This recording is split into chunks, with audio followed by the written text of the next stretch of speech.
vidi una fotografia, mi dissi perché un giorno non potrei anch'io essere un pilota d'automobile. Trials of Le Mans, the 100th anniversary is won by Ferrari. And then there's the engine and the styling and the grip and the badge. It's still the best car I've ever driven. It's simply outstanding and no words for it to explain it any better.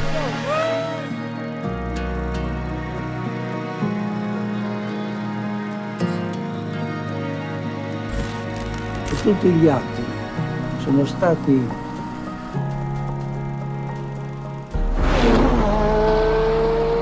una conseguenza di questo sogno dell'adolescenza.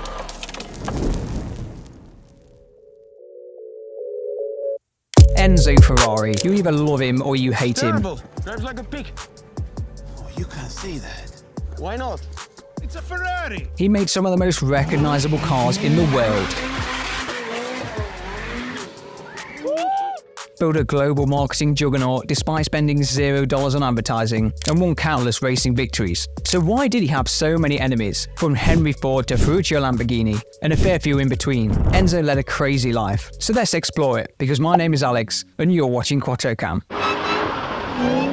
Enzo Anselmo Ferrari, the legendary founder of Ferrari, was a man of immense passion, drive, and unwavering belief in the pursuit of perfection. His life was marked by both groundbreaking achievements and complex rivalries, making him one of the most diverse characters in history. From his humble beginnings in modern Italy to his global recognition as a pioneer of motorsport, and his beef with certain other reputable figures.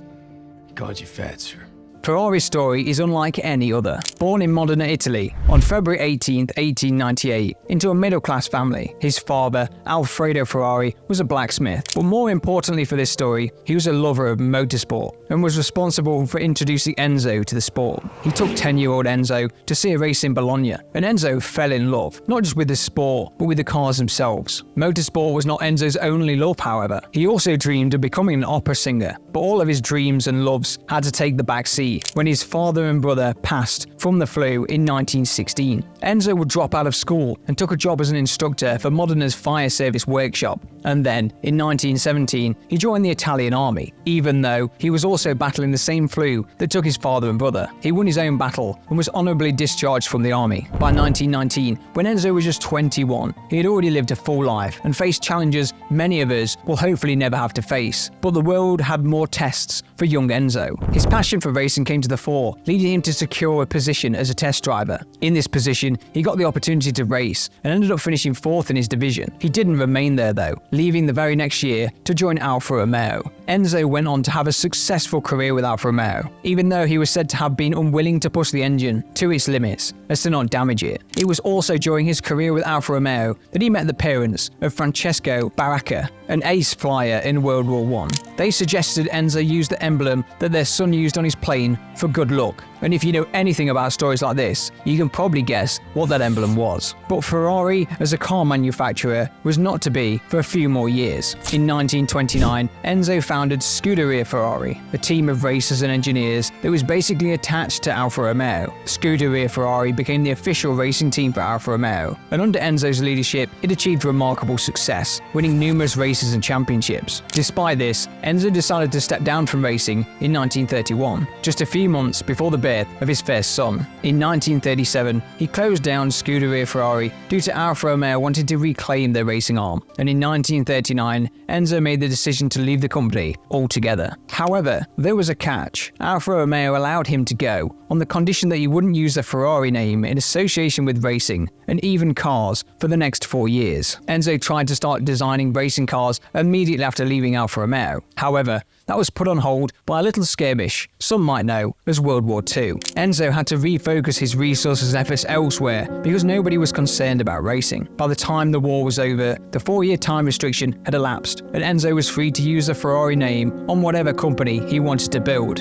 And so, the Ferrari brand was born. Before we get into the golden years, we need your help. We're on a mission to hit 15,000 subscribers before the end of this year. So if you've enjoyed this video so far, why not hit the like button and let us know the bit you enjoyed the most in the comments. Whilst you're there, don't forget to subscribe to the channel and help us reach this goal together. Now back to Ferrari. In March 1947, Enzo took out the first official Ferrari, the 125S, for a test drive. In keeping with Enzo's passion, the car was a racing car and went on to win many racing competitions, including the Rome Grand Prix in the same year that the car was launched. It wasn't until the early 1950s that Enzo decided to expand operations by producing cars for road use. And right from the beginning, Ferrari's cars were known for their luxury and appeal to the upper classes. However, while Enzo's skills for racing and making cars was undeniable, his personality was not one that endeared him to many people. Some members of his management left the company in 1962 in what is now called the Great Walkout or the Palace Revolt. What's more, there are rumours that he used to pit his drivers against each other, which was reportedly in hopes of getting them to perform at their best. Enzo knew and loved his cars, and he refused to push them beyond their capabilities, but his drivers and other employees were fair game. Enzo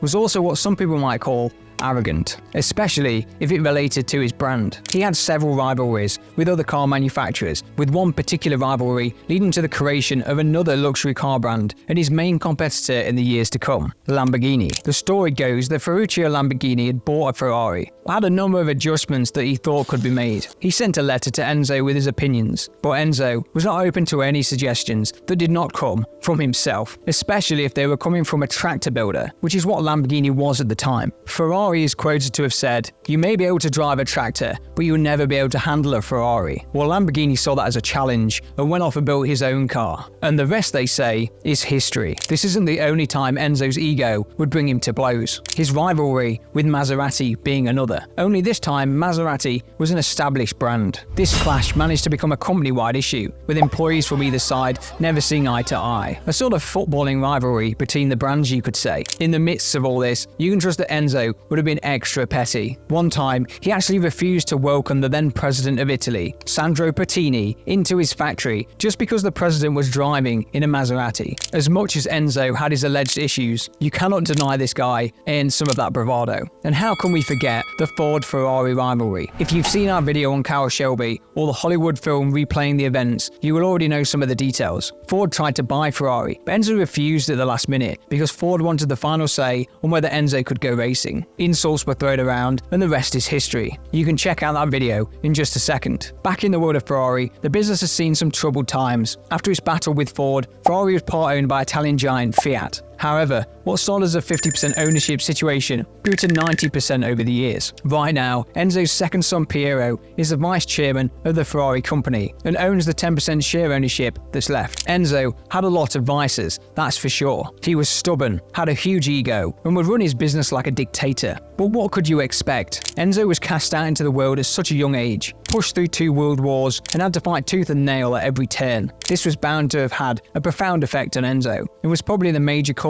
of why so many people hated him. Let us know in the comments what you think about the great Enzo Ferrari. It cannot be argued, his influence changed car culture forever, and made arguably the most recognizable car brand in the world. We would love to be the most recognizable car YouTubers in the world. I know, it's a long shot, but if you want to help us reach our goal of 15,000 subscribers by the end of the year, be sure to give this video a like and subscribe to the channel for more videos just like this. After that, you can check out some more videos to my right, or why not head over to the channel and see what else we have to offer. I can guarantee you won't be disappointed.